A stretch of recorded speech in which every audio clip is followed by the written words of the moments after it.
Hey y'all, welcome to my channel. I hope you're having a great day. Well, I just finished a Zoom interview with a young gentleman who goes by the online name of Vegan Gains. And this was a gentleman who was refused entry onto Parliament Hill because his views were not correct. So this is about a 15-minute interview. I'm going to roll it uncut here so that you can hear what he has to say. He's very articulate and he's very knowledgeable on the topic of the Israeli-Hamas conflict. Without further ado, let's roll this clip. Me and agreeing to do this. Yeah, no problem.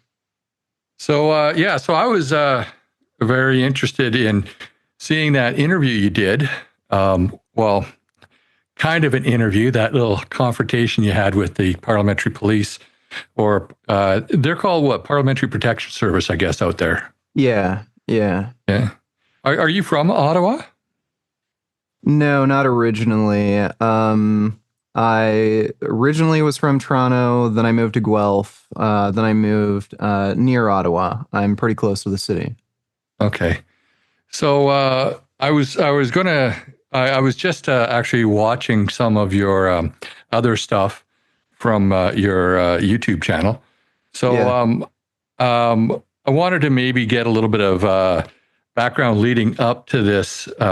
Since you're from around Ottawa, can you maybe give me an idea of what it's like there with all these protests and how disruptive it is to like your general life?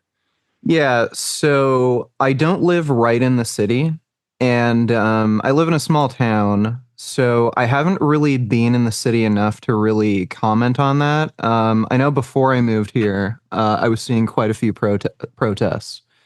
In Toronto, a few times when I visited, there were these big pro-Palestine protests, and they were pretty annoying. They've blocked roads and everything.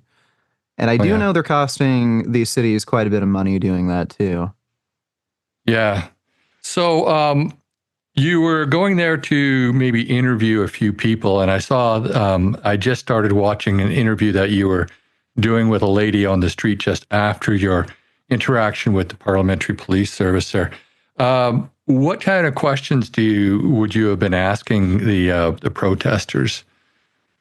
Yeah, so if they're holding up a sign that says like "Stop Terrorism," I think it's kind of strange that they would be, saying to stop terrorism, but they're only talking about Israel. So I would ask them, like, what do they think about Hamas? I'd share some of my point of view, and I was open and honest with everybody. I was wearing a shirt that explicitly stated that I am in support of Israel. So I was just asking basic questions like, what do you think of Hamas? Do you support the October 7th attack? Some of the people there, I just asked them to explain their sign, what it meant. Because there were some communists there.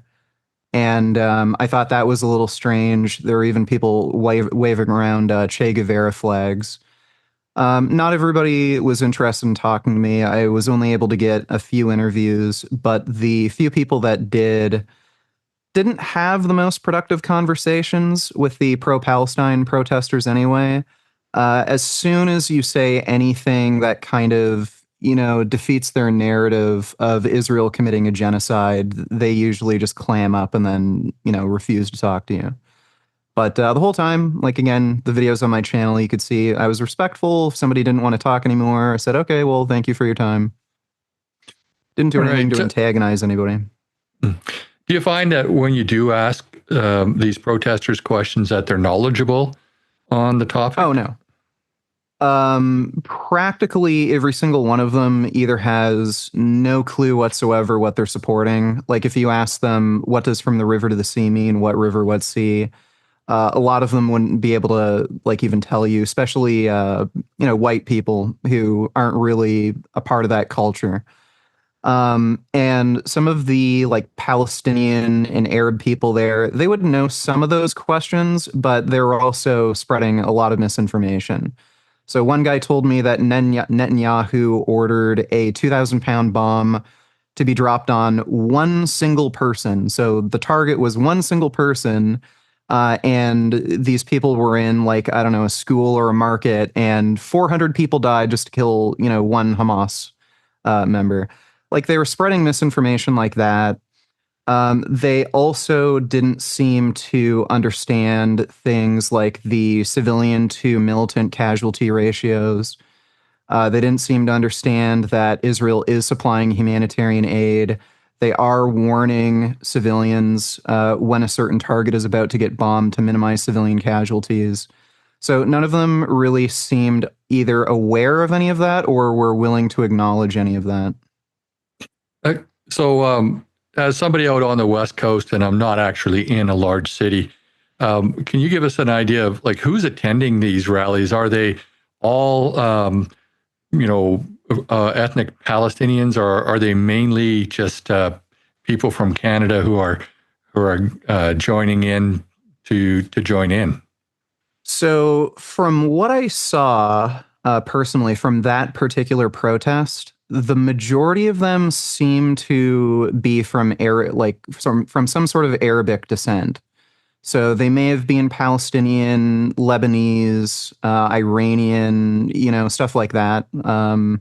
So people with an ethnic background from around that area, and then maybe about 20 or so percent like white Canadians. I did run into some French Canadians there too.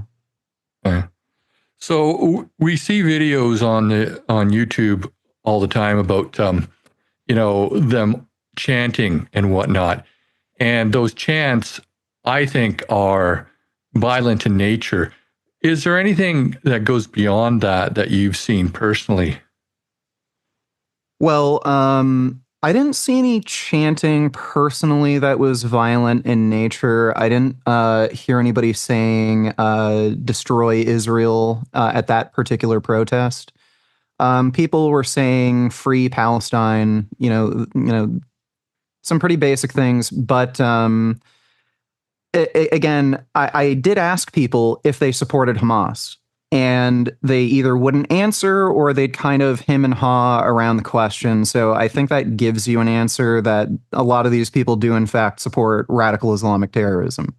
Yeah. The fact that the protest was occurring on October 5th, obviously they intended for the protest to be on October 7th, but that landed on a Monday, and I guess these people have jobs. It was a much older demographic than I had expected. There were a lot of people who were well over 30 in that crowd. So they So couldn't younger than attend the me. protest on the 7th. Yeah. So they couldn't. So they wanted to celebrate the October 7th attack. Clearly, that's the only reason they would do that. So, and on top of that, there were communists there that seemed to support Stalin and Mao. And there were people waving around Che Guevara flags. Obviously, these people are mass murderers, fascists. So if they're kind of idolizing political figures like that, you kind of get the idea that, they don't have the most non-violent, sensible beliefs. So I'm getting the impression that there are some hardcore activists there, and then there's some followers. Is that kind of what you describe it as? So I don't know. I don't know what exactly you mean by hardcore activists. The most of the people that I saw that were like, holding up like the Communist Manifesto and stuff, those seem to be mostly white students. Some of the people I interviewed, they seem to have some sort of Arabic ethnic background, and they seem to support Hamas. Again, they kind of hemmed and hawed around the question or would refuse to answer.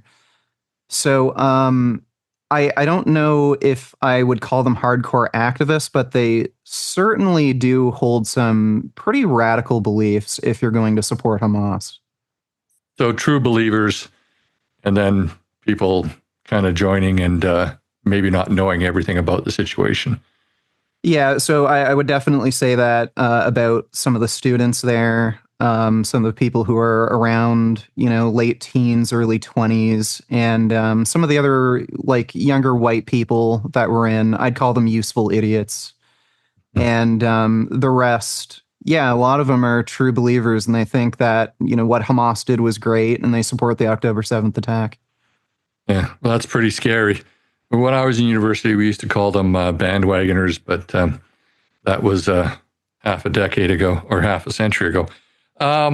So getting back to your interaction with the Parliamentary Police Service person, did you get the impression that that was all him, or was he reacting with from what he was told to do from above?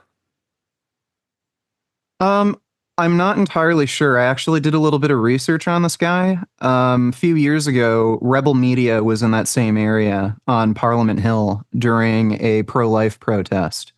And that same parliamentary police officer, or whatever you want to call him, he was trying to trick the guy into going off the premises and then not allowing him on, even though he had a full right to be there. I can kind of sympathize with the guy's perspective that, hey, you don't want to escalate things. You want to make sure people kind of get along and don't start fights.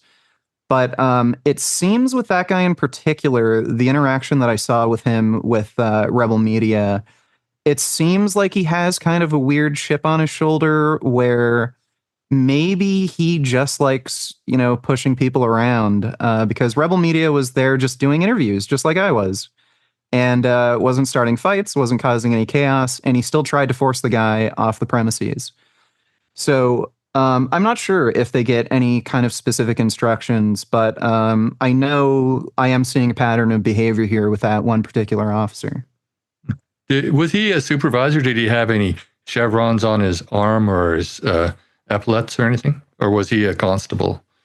I'm not sure. I wouldn't be able to tell you. Okay. Now, so there was talk, I know comments on my video that I did that that some people heard some of his colleagues disagreeing with him. Was that happening? I didn't catch that myself. I didn't see anything like that. He seemed to kind of be the guy running the show around there. When I initially tried to walk in, he was the only one who stopped me. No one else did. So it seemed to me that he was the guy doing all the talking, and I didn't see any of the other officers arguing with him or disagreeing with him. Okay. So, I think, can you just give everybody a rundown of how they can find you on social media if they don't know you already? Yeah, so I am Vegan Gains on YouTube. So I do vegan health and fitness content, but I also do a lot of political content. So I've been covering the Israel-Palestine conflict pretty heavily, and also the Russia-Ukraine war. Okay. Sounds a little bit of what I do, although I don't do the vegan stuff. Yeah. But you do have quite a large following. Are you on any other platforms like X or anything else? I'm not on X, but I am on Instagram. I go by vegangains.real on Instagram. Okay. All right.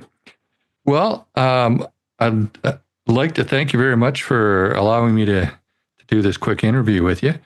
Yeah, no is there anything else? Is there anything else you want to say about this before we conclude? Yeah, so it's more of a general statement on the current political discourse on the Israel-Palestine conflict. A lot of these protesters are hiding anti-Semitism under the guise of humanitarian interests. But if you read between the lines, everything they're saying logically leads to the death of Jews and the destruction of Israel. When they're claiming Israel can't defend itself, Israel can't retaliate against Hamas, Israel can't wage war in Gaza to defeat Hamas. These people act as though Hamas would just lay down their arms if Israel laid down their arms. If Israel laid down their arms, there would be no Israel. If Hamas laid down their arms, there would be peace. Simple as that.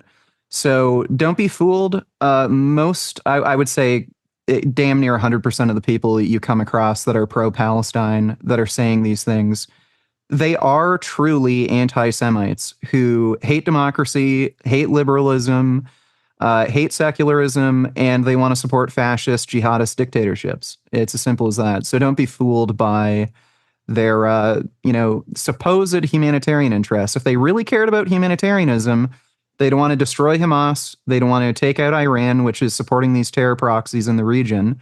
And they would actually be advocating for peace. But that's not what they're doing. They're saying, long live Palestine. They're going to defend Hamas on October 7th. They're going to celebrate the October 7th massacre, like with the protest I just went to. So, yeah, don't be fooled by it. Okay. Well, thank you very much for your views. I hope we got a little bit out of that. As you can see, he's a very articulate and well-spoken young man who has a lot of knowledge on the topic of the Israeli-Hamas conflict. That was my first online interview, and hopefully it won't be my last. Thanks for tuning in, and if you like this content, please hit like and subscribe, and share with your friends and on social media. And please tune in on Thursday evenings at 6 p.m. Pacific Time for my live stream, where you're invited to join in on the conversation. Also down in the show notes, there are links to all of my social media, including a link to my website where you can sign up for the Canadian Firearm Safety Course. Thanks for watching, and I'll see you in the next video.